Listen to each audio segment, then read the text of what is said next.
सेवा ही मेरी पहचान, शंकर सोनेजा। सेवा ही जिनकी पहचान, वो हैं शंकर सोनेजा। फ्री मालेगांव का काढ़ा, फ्री जोड़ों के दर्द का तेल, फ्री नसों के दर्द से छुटकारा पाने की पीने की दवा। सेवा का लाभ उठाइए, सदैव आपकी सेवा के लिए हाजिर रहते हैं शंकर सोनेजा। अरे असांजे सिंधियुनि जो पंहिंजो रिश्तो.com करे एॾो सुठो वेबसाइट ठहियल आहे। 35,000 खां मथे सिंधी प्रोफाइल्स अवेलेबल आहिनि उन्हनि ते। वेबसाइट ते रिश्तो ॻोल्हणो अथई या व्हाट्सएप ते खपनि, ॿई मिलंदे। फ्री रजिस्ट्रेशन खपई या मेंबरशिप सां ॻोल्हणो अथई, ॿई मिलंदे। हाउसवाइफ छोकिरी खपई या जॉब वारी छोकिरी खपई, ॿई मिलंदे। अनमैरिड खपई या डाइवोर्सी खपई, ॿई मिलंदे। उल्हासनगर जी खपई या अमेरिका जी छोकिरी खपई, ॿई मिलंदे। राणी कटे सटे रिश्तो.com ते तुखे सभु मिलंदे। नमस्कार, मैं राजेश दलवानी, आप देख रहे हैं उल्लास लाइन बुलेटिन। आज अपने टैक्स विभाग का एक घोटाला बाहर निकाला है। सेंचुरी कंपनी का जो बिल है वो किस तरीके से कम हुआ है, ऐसा आपने आयोग से पूछा है। क्या है विषय, जरा विस्तार से बताइए। देखिए, इसमें पहला टैक्स का बिल निकला है 11 करोड़ 80 लाख 19,570 रुपये। ये अप्रैल महीने में पहला बिल निकला है। किस जगह का बिल है? ये सेंचुरी रेयान कंपनी का बिल निकला है जो 11 करोड़ 80 लाख 19,570 रुपये का था।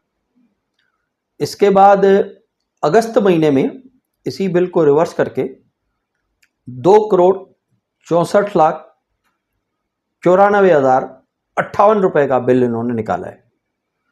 इसका मतलब है 9 करोड़ 15 लाख और समथिंग ऑड फिगर इन्होंने ये अमाउंट का घोटाला किया है। ये साफ दिख रहा है कि पहले बड़ा बिल निकाल के और कुछ लेन देन किया होगा, वो तो सब इंक्वायरी में मालूम पड़ जाएगा। और मैंने कमिश्नर से ये मांग की है कि इंक्वायरी करके जो भी अधिकारी इसमें दोषी पाए जाते हैं उनके ऊपर कड़क कार्रवाई की जानी चाहिए। ये जो बिल निकला हुआ है, इन दोनों तारीख कितने डिफरेंस है? क्या बीच में उन्होंने भरा है या नहीं? जी नहीं, मेरे नॉलेज के हिसाब से पहला बिल 5 अप्रैल को निकला है। दूसरा जो बिल है वो इनका निकला है 25 अप्रैल को। पहला बिल निकला है 25 अप्रैल 2024 को, और उसके बाद का जो बिल है वो 2 अगस्त 2024 को निकला है। इसके बीच में कोई भी बिल बढ़ा गया नहीं है। आप स्टैंडिंग कमेटी के चेयरमैन थे, तो आपको तो ये प्रोसीजर सब मालूम रहेगी कि किस तरीके से ये बिल की प्रोसेस होती है, बिल कैसे बनता है, और ये कम करना है तो किस तरीके से कम किया जाता है, और वसूली भी करनी होती तो किस तरह से की जाती है। बिल निकालने का तरीका ये है, पहले से ही जैसे सेंचुरी रेयान बहुत बड़ी कंपनी है और बहुत पुरानी कंपनी है, उसके पास ओपन लैंड भी है, कमर्शियल जगह भी है, इंडस्ट्रियल भी है और रहवासी क्षेत्र भी है, जिसमें एसी शीट भी है, आरसीसी भी है, टियर गडर भी है।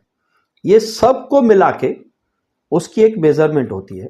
कुछ टाइम पहले इसी महानगर पालिका ने जीआईएस मैपिंग किया था, तो उनके पास ऑथेंटिक डाटा होगा। इसके बाद अगर किसी भी प्रॉपर्टी के अंदर वाड़ आती है, चेंज ऑफ यूज आता है या कंस्ट्रक्शन चेंज होता है, पहले एसी शीट है, उसके बाद टीजी या आरसीसी बनी, पहले रेसिडेंशियल था, उसको कमर्शियल या इंडस्ट्रियल में कन्वर्ट किया गया, या कंस्ट्रक्शन की बढ़ोतरी हुई, तो तीनों हालत में उनको पहले एक स्पेशल नोटिस दिया जाता है। वो स्पेशल नोटिस में 21 दिन की समय सीमा रहती है ऑब्जेक्शन लेने के लिए।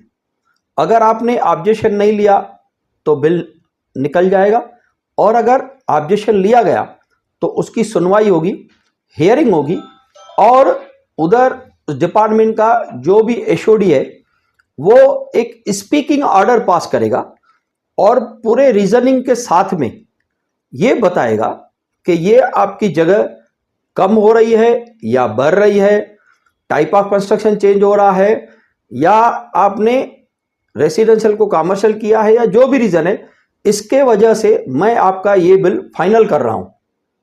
तो वो फाइनल बिल निकलेगा। एक बार बिल निकल गया तो उसके बाद में अगर उसको कम करना है तो महाराष्ट्र म्युनिसिपल कॉर्पोरेशन एक्ट 406(2) में अपील की तरदूत है, वो है कमिश्नर के पास, और कमिश्नर के पास अपील चलेगी। फिर वही होगा, अपील में पहले उनको 50% पैसा जमा करना होता है, 50% पेमेंट जमा करने के बाद वो अपील की सुनवाई होगी और आयुक्त तो उसके ऊपर अपना आदेश देगा, स्पीकिंग ऑर्डर देगा, वेल रीजनिंग ऑर्डर देगा। उसके बाद अगर कोई भी संतुष्ट नहीं है तो आगे वो कोर्ट जा सकता है। ये प्रोसीजर है। इसमें जो दिख रहा है कि ये सडनली बिल कम कर दिया गया है कि आप अप्रैल में एक बिल निकाल रहे हो और अगस्त में उसको कम कर रहे हो। इतना बड़ा अमाउंट कम करने के पीछे देखिए, सेंचुरी रेयान की जगह तो कम नहीं हुई होगी, सबके सामने है। हर साल सेंचुरी रेयान में कुछ ना कुछ कंस्ट्रक्शन होती रहती है। कभी वो कोई प्लांट बनाते हैं, कभी कोई टैंक बना देते हैं, कभी कोई कंस्ट्रक्शन कर देते हैं। उसके बाद उनका बिल हर साल बढ़ता ही है, कम होने का सवाल नहीं उठता है। और कॉरपोरेशन पिछले 3, 4, 5 सालों में थोड़ा कुछ अमाउंट परसेंटेज वाइज भी बढ़ाया है। तो ये सब बढ़ोतरी होनी चाहिए। और इसमें जो ड्रास्टिक अमाउंट इन्होंने कम किया है तो ये दिख रहा है कि ये कहीं ना कहीं ये बहुत बड़ा स्कैंडल है। तो ये जो बिल है ये कौन से साल का है, और इससे पहले का बिल अपने निकलेगा उसमें भी मतलब भरा हुआ है कि उसका भी कुछ बैलेंस है? देखिए, मेरे पास इस समय पे जो बिल है वो 2024-25 का ही बिल है। 24-25 का जो बिल है वो पहले इन्होंने 11 करोड़ 80 लाख रुपया और 19,570 का निकाला है। उसके बाद दूसरा बिल उन्होंने रिड्यूस करके जो है वो 2 करोड़ 64 लाख 90 हजार और समथिंग का निकाला है। तो इसमें 9 करोड़ 15 लाख रुपए का अमाउंट कम कर दिया है। ये कम करना कोई इजी नहीं है कि इतना बड़ा कोई कंस्ट्रक्शन उन्होंने गिरा दिया। अच्छा, कंस्ट्रक्शन भी गिरा दिया तो ओपन लैंड टैक्स भी आता ही है, ओपन लैंड टैक्स भी लगता है ना। तो ये पूरी एक जांच होनी चाहिए, जिसकी मैंने मांग आज आयुक्त से की। प्रशासक और आयुक्त इस समय पे एक ही है। इस समय पे जनरल बॉडी नहीं है। इस समय पे ना महापौर है, ना उप महापौर है, ना स्टैंडिंग कमेटी है, ना स्टैंडिंग चेयरमैन है और ना नगर सेवक है। पूरा कारोबार जो है महानगर पालिका का वो प्रशासक और आयुक्त चला रहे हैं, जो कि एक ही व्यक्ति है। मैंने उनसे ये मांग की है कि इस स्कैंडल के पीछे क्या हुआ है इसकी पूरी आप इंक्वायरी करो, और इंक्वायरी करके जो भी अधिकारी आपको लगता है कि दोषी है, वो दोषी अधिकारी के ऊपर कानून के हिसाब से कार्रवाई होनी चाहिए। राजेश जी, देखा गया कि शहर में टैक्स को लेके दुकानदार, व्यापारी या छोटे छोटे मकान उनको जब्ती की जा रही है, तो इसकी भी मांग की आपने? बिल्कुल, मैंने आयुक्त साहब को बताया कि आपके प्रॉपर्टी टैक्स के अधिकारी छोटे कारखाने वाले, दुकानदार, मीडियम क्लास के जो परिवार हैं उनको जबरदस्ती टैक्स वसूलने में लगे हैं। उनकी टीवी जमा कर देते हैं, फ्रिज जमा करके लेके आते हैं, कभी टीवी जमा करके लेके आते हैं, कभी उनका कारखाना या दुकान सील कर देते हैं। ऐसा उनको टॉर्चर करने के बाद 4 बार अभय योजना लगाने के बाद 100 करोड़ की भी उनकी कलेक्शन होती नहीं है, और एक ही कंपनी को आप 9 करोड़ 15 लाख का फायदा देते हो, तो ये कहां तक उचित है? तो ये जांच होने के बाद दूध का दूध, पानी का पानी होगा।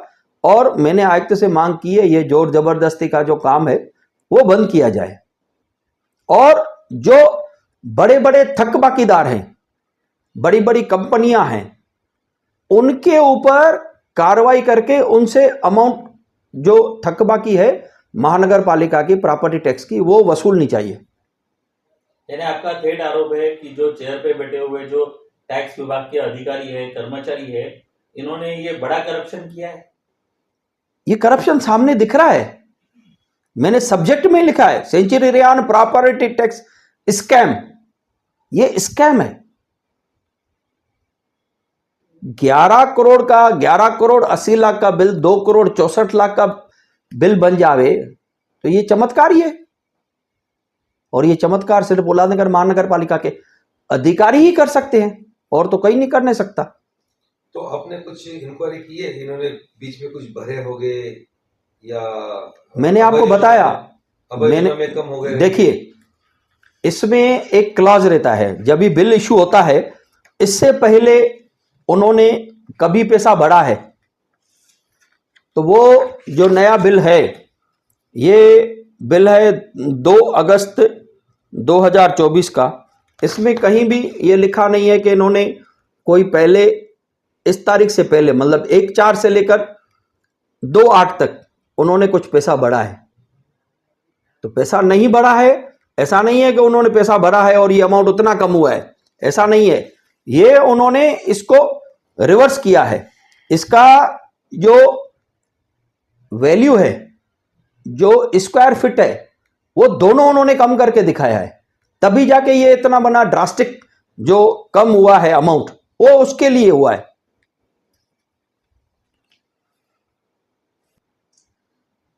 राजेश जी, अगर देखा गया कि अगर इंक्वायरी होती है तो इसमें कोई अधिकारी या कर्मचारी या बड़े लेवल के अधिकारी आते हैं बीच में, तो किस तरह से कार्रवाई हो पाएगी इनके ऊपर? मुझे लगता है कि आप कुछ चीजें भूल रहे हैं। इससे पहले भी इस प्रॉपर्टी टैक्स विभाग में एक घोटाला हुआ था। उस घोटाले के ऊपर एंटी करप्शन की कार्रवाई हुई थी, जिसमें उस समय के आयुक्त, डिप्टी कमिश्नर और कई अधिकारी जेल में गए थे। तो जब भी इंक्वायरी होगी तो सच बाहर आएगा। मैं एक बात आपको कहता हूं, ये याद रखना कि कानून की चक्की पीसती बहुत धीरे है लेकिन पीसती बहुत बारीक है, ये ध्यान पे रखना।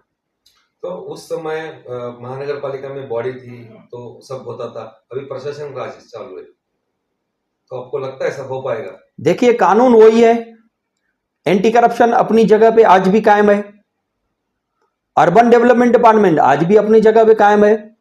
फर्क यह है कि महापौर, उपमहापौर, स्टैंडिंग चेयरमैन की जगह पे एक प्रशासक है। अधिकार इन लोगों के उस प्रशासक के पास आ गए हैं, कोई फर्क नहीं है। कानून आज भी महाराष्ट्र म्युनिसिपल कॉर्पोरेशन एक्ट वहां पे है, एंटी करप्शन का एक्ट वहीं पे है, और बाकी डिपार्टमेंट जो इनके ऊपर नजर रखते हैं और इनके ऊपर कार्रवाई रखते हैं वो वही हैं। मैंने इसका मेल यूडी डिपार्टमेंट को और एंटी करप्शन को भी भेजा है और वहां भी मैं फॉलो अप लूंगा। गए 2.5 साल में जब से बीजेपी की सरकार आई, बड़े पैमाने पे भ्रष्टाचार पालिका में हुए, उसके ऊपर आवाज उठाई गई, लेकिन कहीं पे भी कोई भी गुनाह दाखिल नहीं हुआ, कोई भी कार्रवाई नहीं हुई, सिर्फ लितापोती हुई। तो इस मैटर में भी ऐसे होने की शक्यता आपको लगती है क्या? देखिए, किसी भी मैटर को अपने मुकाम पे पहुंचाने के लिए संघर्ष करना पड़ता है, फॉलो अप करना पड़ता है, और जरूरत पड़ी तो इसके लिए मैं कोर्ट का भी सहारा लूंगा। उल्लास लाइन बुलेटिन को सब्सक्राइब करें, बेल आइकॉन दबाएं और देखिए उल्लास लाइन बुलेटिन की न्यूज़ सबसे पहले आपके मोबाइल पर।